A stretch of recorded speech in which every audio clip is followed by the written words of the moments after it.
আমি জাহানারা সিদ্দিকী, সহ সম্পাদক, নার্সেস ও স্বাস্থ্য সহকারী, বাংলাদেশ জাতীয়তাবাদী দল বিএনপি নির্বাহী কমিটি ও সভাপতি, নার্সেস অ্যাসোসিয়েশন অব বাংলাদেশ ন্যাবের পক্ষ থেকে আজকে বক্তব্য উপস্থাপন করছি। মাঝের ওটুকুন করে জানাবেন, যেটুকুন আপনি বলেননি মূল বিষয়টা। সাংবাদিক সম্মেলন কেন করছেন? বলি, মহান স্বাধীনতার ঘোষক, আধুনিক বাংলাদেশের রূপকার, বহু দলীয় গণতন্ত্রের প্রবক্তা শহীদ রাষ্ট্রপতি জিয়াউর রহমান বীর উত্তম সর্বপ্রথম নারীদের উচ্চ শিক্ষা গ্রহণের জন্য 5 জানুয়ারি 1981 সালে মহাখালী, ঢাকায় কলেজ অব নার্সিং উদ্বোধন করেন।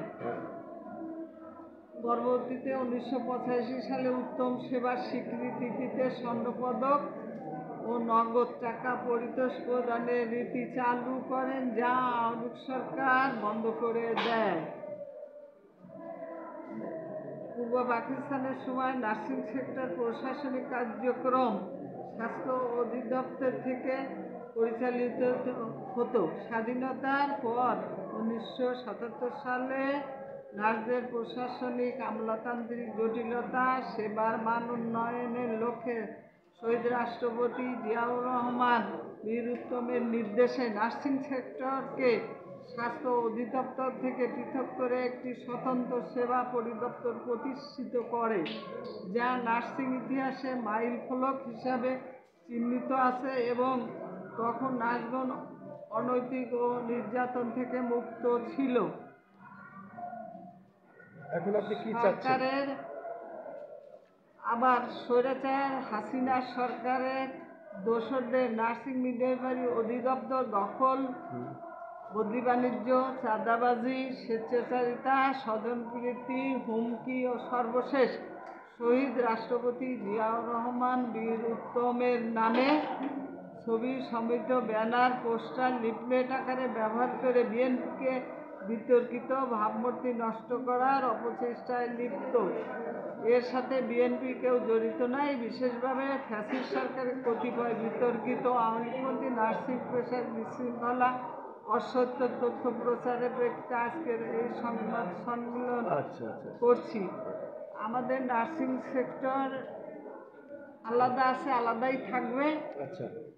স্বৈরাচারী হাসিনার কিছু দোসর 22 তারিখে আন্দোলনের জন্য প্রেস ক্লাবের সামনে নামায় দিছে, এই কারণে যে সেবা পরিদপ্তর নাকি সচিবালয় একত্রিতভুক্ত করতে চায়। এটা আদৌ সত্য নয়। কারণ আমি সংস্কার কমিশনে ফোন দিয়ে জিজ্ঞেস করছি, ওনারা বলছে না, এ ধরনের, আপনারা তো সংস্কারে ছিলেন, এ ধরনের কোনো প্রস্তাব তো করা হয় নাই। আমি গত রাত্রি জিজ্ঞেস করছি, ওনারা বলছে এ ধরনের কোনো প্রস্তাব করা হয় নাই। এরা ইস্যু তৈরি করতেছে, তৈরি করে বিশৃঙ্খলা সৃষ্টি করতেছে। এই জন্য যে সামনে নির্বাচন, আওয়ামী লীগ দোসরদের হাতে কিছু টাকা পয়সা দিয়ে কিছু নার্সদের রাস্তায় নামায় দিয়ে আগামীকাল শনিবার তারা সমাবেশ ডাকতেছে। সব জায়গায় ফোন দিয়ে দিয়ে গাড়ি গাড়ি লোক নিয়ে আসতেছে আওয়ামী লীগপন্থী নার্স আর আওয়ামী লীগপন্থী কিছু কুচুকরি মহল, তাদেরকে প্রতিহত করার জন্য আমরা এই সংবাদ সম্মেলনে ডাকছি এই জন্য যে আদৌ সত্য নয়। নার্সিং সেক্টর আলাদা আছে, পৃথক আছে, আলাদাই থাকবে। এটাই আমাদের দাবি। এই দাবি কেউ যদি অসত্য কথা বলে প্রচার করে, এটা সঠিক নয়।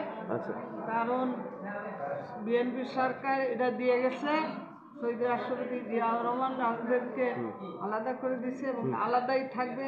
এই প্রতিজ্ঞাবদ্ধে আজকে আমরা এখানে উপস্থিত হয়ে সংবাদ সম্মেলনে করছি। আপনাকে অনেক অনেক ধন্যবাদ। ধন্যবাদ।